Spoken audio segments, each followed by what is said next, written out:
kim mun khát ading khomi aching athia bahau ten he saka gen te te som dolin avai ten legin unna tu det in tom lai na tay mat na tu det nào lại người khao khát dốc nghe ni lệ cha nín của mòn đã hẹn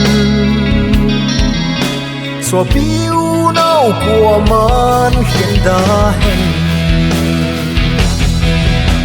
để yêu nàng út yêu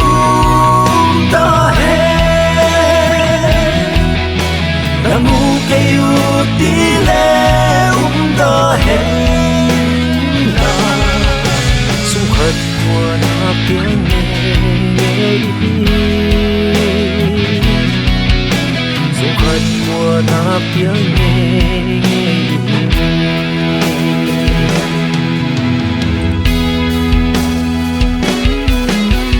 cầm lên năm khăn tô na đi đi ôi mô bên đi tô này na chỉ lên năm khăn mô bốc hi nàng ngu kêu ti hi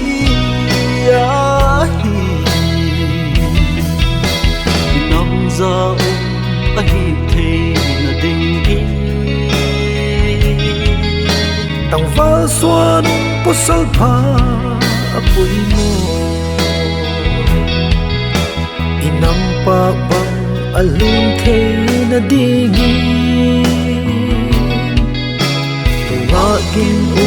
ai bụi mồ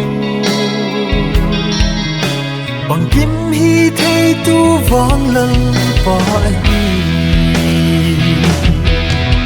để yêu nàng út yêu ta hết